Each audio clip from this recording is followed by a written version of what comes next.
Good morning, my loves. Happy Monday. You can hear Finn screaming in the background. It's going to be one of those days. I did not cut my hair. I just have it up in a bun. Brings back memories of nursing school back in the 70s. Back in the day, you had to wear your hair up every day. Hair was not allowed to touch the collar. Minimal makeup, no lipstick, no nail polish. Fingernails could only go to the end of your finger. The attire was the white dress, 3/4 length sleeves. The hem came below the knee, white nursing hose, white shoes, white nursing cap. Oh yes, those were the days. And every time I put my hair up, that's what it reminds me of. 2 topics today. And these are good topics. When arrogance overshadows talent. And do not expect your kids to think like adults. So it's a 2-parter. So first of all, I was watching some basketball over the weekend. You know me, I love college sports. So I'm watching some basketball and they're talking about the picks for the draft.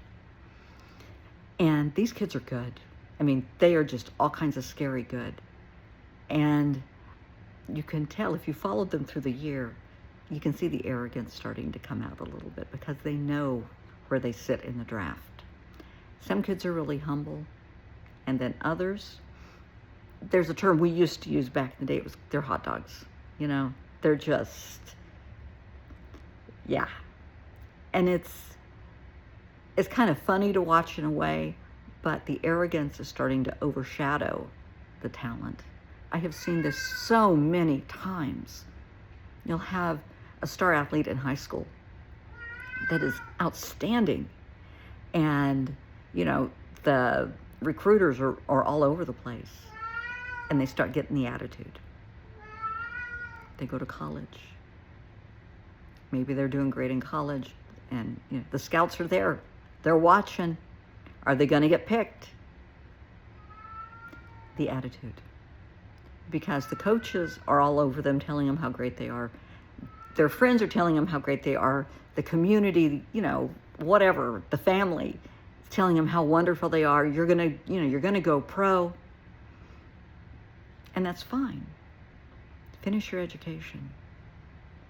Don't give it up. Don't quit school to sign and go pro, because you never know what's gonna happen. And I have seen this happen time and time again. They don't finish their education, they go pro, and they can't exactly handle it. You know, they may not even make it the first year. They're benched. They're traded. They're injured. And yeah, they have a contract, and they might do okay, but you need something to fall back on. You need that safety net. That safety net is education. Get your degree. Please get your degree so you have that safety net. So that when life happens, you can go into coaching, you can go into teaching, you can go into business, marketing, whatever. You can't just rely on your good looks. Just something to think about, because it happens in so many aspects of life. Somebody is the hot commodity today, and you are until you're not. And then what are you going to do? And so often I see this happen I have several athletes that have been clients over the years. And this also goes with performers, because I've had several artists. And, you know, they're getting the awards, they're doing great, they hit the big time, and oh my God, their attitude is just, you know, well, you know who I am, you know, like it's a privilege that I get to talk to them. Honey, you're the one with a problem. I'm here to help you. I'm not impressed by fame and fortune. I'm sorry. I don't care about your stage name, your stage presence. Good for you. Because I'm going to call you by the name your mama gave you, not by your stage name.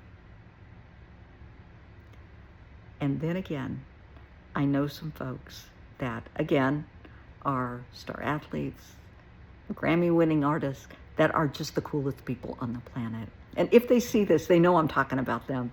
Because, yeah, they have their stage persona, but at home, they're mom and dad. They are all into scouting and doing PTA and just all this cool stuff. They're just mom and dad. And I love that. And I am so incredibly proud of them because they have their priorities straight. And that's just amazing. And for the others that, they're riding the ride, they're on that wave until they're not. And so often, then they start drinking, drugs, gambling, bad things happen. Have a safety net. Have a plan B. That's just common sense. Always have a plan B and keep your priorities straight. You'll be much happier. So the other topic is kiddos. Honey, if you have kids, grandkids, if you're a teacher, Sunday school teacher, or whatever, do not expect children to have the mindset and the thought process of an adult. They're kids. The brain doesn't stop maturing and growing until about the age of 24 or 25. Now, by the time they're in their 20s, it should be pretty much there. They should be making, decent decisions. But still, it can be a little rocky. But do not expect your kids, your little kids, from 3, 4 years old all the way to high school to be able to make adult decisions, to figure things out like an adult would. Their brains they don't work that way. They don't. They're not there yet. That's why we give them the tools to make good decisions. You guide them through that. Don't make the decisions for them. Teach them how to make the decisions. It's that simple.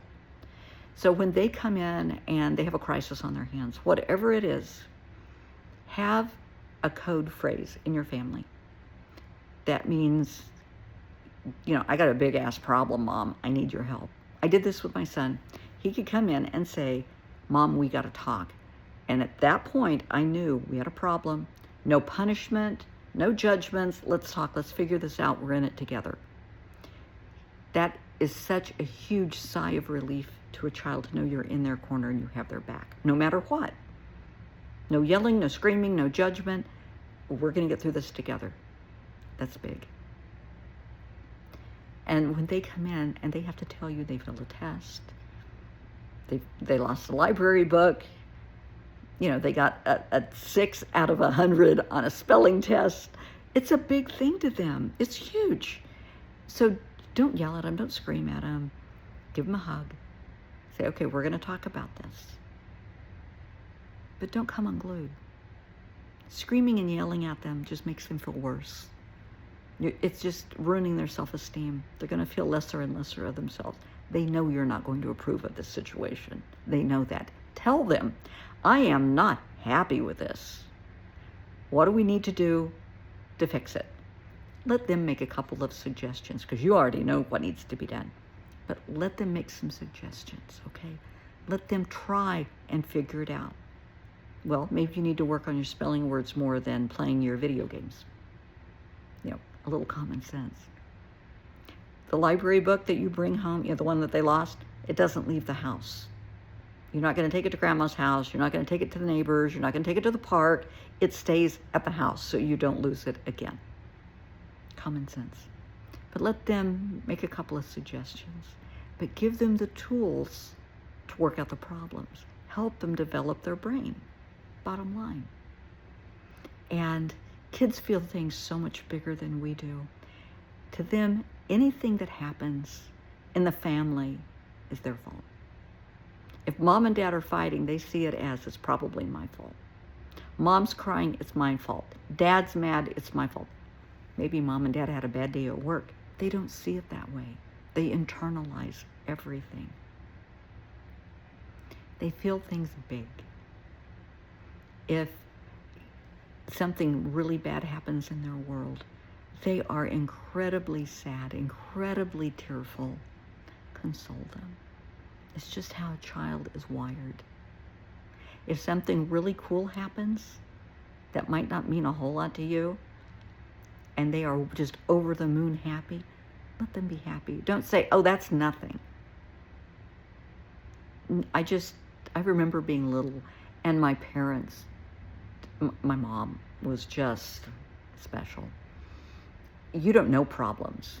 You don't know Just wait. You think this is a problem? You don't know problems. Well, I'm already having a bad time. I don't need you to make me feel worse.